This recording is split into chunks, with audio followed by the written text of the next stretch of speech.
pong umaga, makakasama natin ang champion. Literal na champion rin to dahil sa Pinya Weaving partner. Siya po ang marketing manager ng La Herminia Weaving and Arts Incorporated. Magandang umaga po, Miss Arlene Tumbokon. Good morning. Magandang umaga din po, Ma'am Ninya. Ayan. At syempre kasama niya ang ating board member ng HABI, the Philippine Textile Council. Walang iba kundi si Miss Wilma Santos Huang.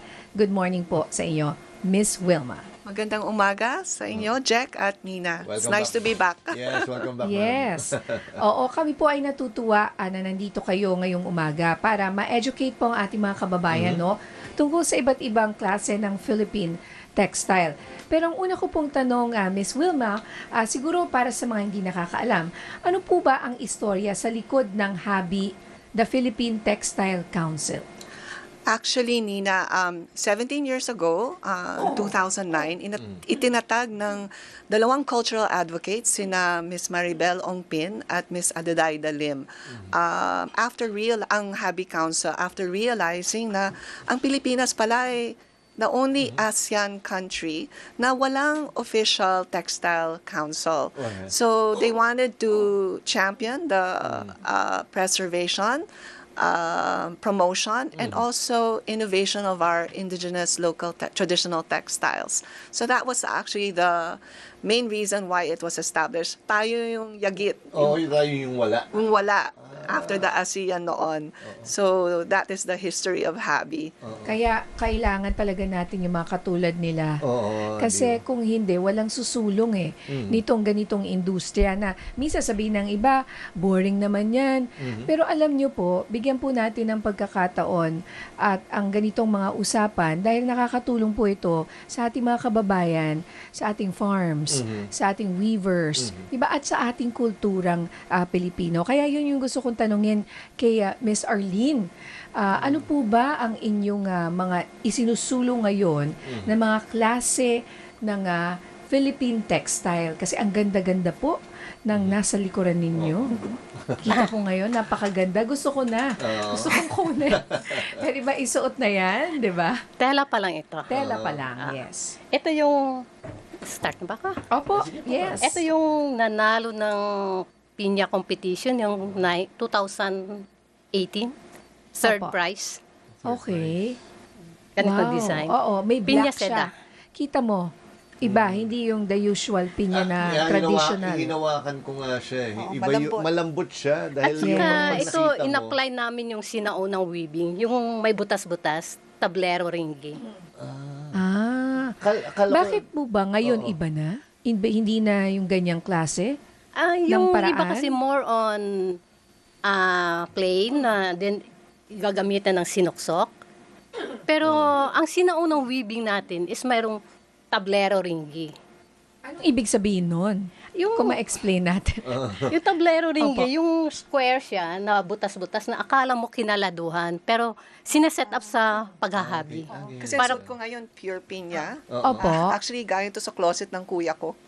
Mahilig ako mag-arbor sa kuya ko at sa tatay ko. So, ito Okay. traditional. Yan yung traditional way, yung suot po ni Miss Wilma, yung parang barong. Oo. Oo. Eto, ano pong tawag ngayon dyan, yung ganyang klase ng design? Sinuksok siya with tablero ringi. Yun siya. Pag ano pa lang siya, after nang na-weave, hindi mo makikita may square na butas-butas. So, kailangan labhan mo siya, kusutin mo siya para makikita itong butas-butas na square. Okay, ang kakaiba siya. Oo. Kita mo, tsaka pwede siyang gamitin kahit na mga kababaihan. Kasi yung mga pinya, pag sinabi mo, di ba, parang pangbarong lang yan. Kanina nga, hinawakan Diba? ko kanina, gulat ako. Kasi malambot pala. Dahil ngayon nakikita ko sa mga ibang mall or sa mga shop. Sabihin pinya, pero ang tigas. Medyo stiff yung pagkakaano niya. Siguro kasi may blend na to na silk. May Seda. ano Kaya kasi tawag yan? na to Ano Pinya po? silk. Pinya silk. or pinya seda in Tagalog. Pinya seda. Kanina po ay may uusap kami ni Jack tungkol sa ano ba yung tamang tawag sa pinya. At saan ba talaga galing ang pinya fiber? Anong part ng pinya, Miss Arlene? Yung pinya, galing yan sa red pineapple na galing sa Spain. Okay. Yun ang pinaka matibay na pinya. Kasi Okay. meron tayong mga Hawaiian. Yung yellow na kinakain. Yung nakita na sa Tagaytay na marami. Di ba or yung sa, pinaka- May fiber sa naman grocery. yun. Oo, pero, Pero hindi hindi yan. yun. Hindi yan yun. Kaya hindi yun ang ginagamit It's the red namin. pineapple. Okay. Yung red pineapple sa amin. Tsaka hindi siya yung fruit. Yung okay. nasa taas, yung May fruits naman siya. Hindi. Yung tanim na yon, yung hibla, Oo. kuha yun sa dahon ng pinya. yung sa taas. Yung sa taas niya. Yung normally, tinatapon lamang. Oo. Opo. Kaya di ba ngayon, all the talk about sustainability, zero waste, actually centuries na ang Pilipino have been practicing zero waste. Imbis na itapon yung dahon, Yeah. yun yung nagiging... Hindi, yung Ini-strip. dahon talagang simula. Pero yun talaga. from Spain. Hindi dala pwede yan. yung local dito. Hindi. Meron tayong Meron tanim. na. Nasa Nasa atin na aklan. yun. Meron na. Oo. Alright. Tinatanim Okay. Tinatanim na yun. Tinatanim for specifically that purpose. Oo. For the fiber. Nanggaling For the lang sa fiber Spain talaga. yung red okay. pineapple. Kala ko naman inaano Oo, pala. Ah, hindi naman inaangkat din i-import din. pa Oo, natin. di ba Hindi, sabi marami ko? tayong ganyan. May buto na tayo. Marami Okay, na yan. good. Oo. Kaya, Pero ano. hindi pala yun yung kinakain natin. Hindi na, pala yun. Di ba, Kala ko ginagawa literally juice. yung Di ba? fruit na pinya. Pwede namang kainin ang bunga niya. Nung Pwede red naman. pineapple. Yes, pwede naman. Yung Pero- dahon lang ang ginagamit para Mas maging importante kasi ang thread dahon. ng pinya. And saan Talaga? karamihan ito tinatanim, Miss Arlene? Anong lugar sa ating bansa? Sa aklan, sa mga bundok, Okay. Tinatanim. Yung Oo. itsura niya is mukha siyang pinya talaga. Na fruit. pineapple talaga siya. Pineapple Pero talaga. red. Pero Oo. red siya.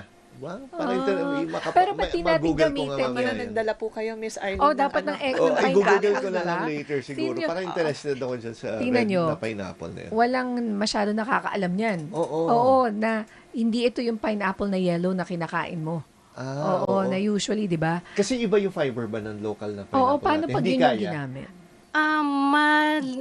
Makitid ang kanyang fiber. At saka, kung makitid siya, ang tagal naman, manual natin kami.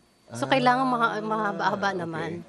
Oh, so hindi yung sa kinakain na pinya na yellow, yung sabihin na lang nating yellow kasi may Oo, red eh. oo. So yun, hindi yun yung ginagamit po Hindi. natin. Hindi na. Oo. Pero okay. pwede naman yung gamitin. Ang pag-process lang iba, decorticating machine, ang pag-extract ng fiber, tapos hahaluan mo na siya ng i-blend na, yung ginagawa ng PTRI. Ng PT, Philippine Tropical Research Institute ng Okay. DOST. Philippine Yun. Textile. Textile, sorry. Research. Sa DOST. Yes. DOST sila. Yes, Yung pala oo. siya. Pero yun po ma'am, kasi let's face it, hindi naman kasi, pag tumingin ka niyan, hindi naman siya na, ano yung nagpapa-increase sa price niya? Yung material mismo or yung craftsmanship na ginagamit for this? Yeah. Lahat talaga, craftsmanship talaga. Oo, Everything Very done by labor-intensive. hand. Oo. Sa pag-extract lang ng fiber, manong-manong ginagawa yan. At kailangan eksperto ang scraper mo. Mm-mm. Hindi siya basta-basta lang na no? Ganun. Hindi yan yung mga mass-produced na di ba?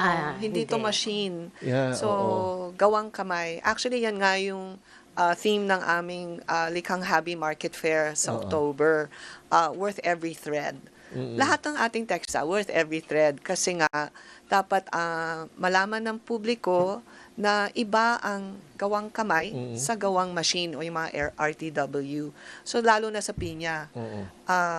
Very labor-intensive. Bago maging barong Tagalog Mm-mm. o isang tela, Pero ano yun, ma'am? Mas pure na pinya, mas mahal? Or... Yes, mas mahal. Oo. Pero dahil sa hindi nagaanong katibay ang ang pinya fiber natin ngayon, Oo. hinahaluan namin ng silk. Kaya pinya seda. Kaya Kanya pinya seda. Oo. Ano. Pero ano naman, i-correct lang natin kasi yung mga naririnig natin minsan pag bumibili ka ng tela or nagpapagawa Oo. ka ng barong, ano naman yung pinya cocoon? Oo. Tsaka pinya husi. Husi. Ano ba yung totoo po dyan? Yun ay textile paint lang yan. Wala Ano po? ho yung pinya fiber. Oh. At saka Hindi hindi sila yun totoo. handwoven. Machine na ho yun ang naghahabi. Oh. ang okay. pinya husi at saka pinya cocoon, hindi po siya pinya. Kaya nga ho, one of Habi Council's latest initiatives para sa forthcoming Likhang Habi Fair, we are mandating na yung aming mga member vendors na dapat full disclosure yung content ng kanilang mga ibebenta. Kung 100% pinya, kung 50% pinya, 50% silk. Kasi dapat may full transparency sa public, sa publiko, na alamin talaga na totoo yung binibili nila. Kaya that's why we say worth every thread. Pati yung mga inabel, hand-woven lahat yan. So, iba talaga dapat ang perception ng value kasi madami yung mga gawang kamay natin na from natural fibers. Pwede ano yan parang cultural treasures. Pwede mong ipamana sa next generations. Ito nga suot ko isang barong ng kuya ko. Meron akong mga barong ng tatay ko. So, depende kung magkakasya sa mga anak kong lalaki, pwede ko ipamana kasi nagtatagal. Pero ma'am, paano siya, yung handling niyan? I mean, kunyari, hindi siya pwede yung basta, paano hand wash pwede siya? Talagang hand wash dapat. Hindi masisira yung form. Pero pang hindi gaganon, hindi ko kusutin. Ganon lang siya. Yun. Okay, yun. Kasi yung iba nagpapa-dry clean ng Okay pinya. Parang ako, ko, hindi ko kasi alam nangyayari sa dry clean. Baka may chemicals. Yeah, may chemicals talaga. Unless kabisado mo yung dry cleaner mo. Oo. Unless nakita ko talaga, pumasok ako dun sa ginagawa niya, di ba? Feeling ko, parang ayokong ilagay sa dry clean. Yung pinya, for example, o pinya seda. Pati nga mga husi, hindi ko nilalagay sa dry cleaners. Ano pong opinion niya dyan, Tita Arlene? Sa husi kasi, pag i-dry clean, sa katagalan, nag-yellowish ang tela. Oh. Because of the chemical reaction. Oh, so wag. So talaga hand wash pa rin. Pati sa mga Hand wash. inabel. Yes, Yun ako ang hand safe wash doon. pa rin talaga. Yun ang safe Pwede doon. naman Tsaka, tried and tested ko na yan. Kahit yung mga cocoon, yung mga silk cocoon, very, very lang. Parang kumbaga mild, tsaka hindi yung kinukusot na hand washing, po. Okay. So, bago po tayo magpaalam siguro, gusto ko natin i-congratulate muna si Miss Arlene Tumbocon. Siya po yung nanalo, ng Pinya Weaving competition po natin ngayon. Yeah. Ano yung tela na nanalo nandito po ba? Dala ba natin? Hindi nadala. Wala, binili ng May bumili. sa hobby. okay naman po Binili yan. ng Dinidisplay hobby. pa lang siya. Wala Naku, na. wala. So, Baka naka-frame na. ano yun pure liniwan. Oh. Just come to our next Likhang Habi Sige Market po. Fair sa October 9 to 11 kasi makikita nyo yung mga bagong entries, mga bagong innovations in our pinya and abaca weaving Alright. Okay. sa dalawang competition. Saan nga po ito gaganapin ulit? It'll be held at the Space at Juan Ayala in Makati, yung dating Intercon. Okay. Oo. So it was there also last year, yung Likhang Habi Yes. Market Fair. Actually, kasama ako dyan Yes. Sasali rin Nandun ako ka rin. Punta ka One of ha. our popular Kailan yan, sorry? Sa October. October. Yeah, 9 to 11. Okay. Tsaka you're calling for entries, so may... Yes, okay.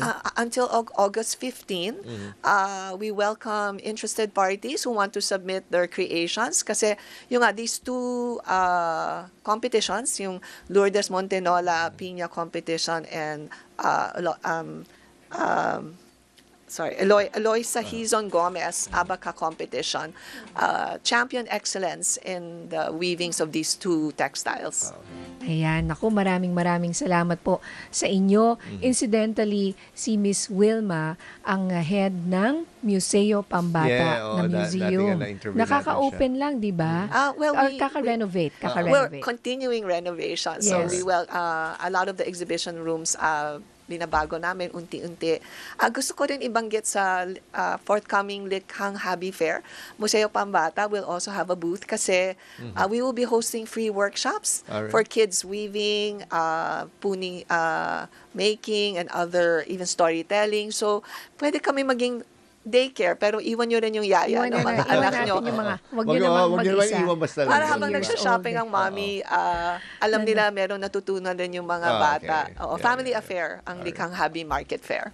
Ayan. So, naku, maraming salamat po.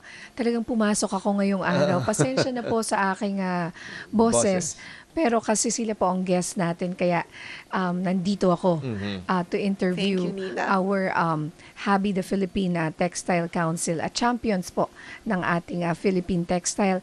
Maraming salamat po for the work that you do. Thank you po. Maraming salamat. po, ma'am. ma'am. Salamat. Thank you.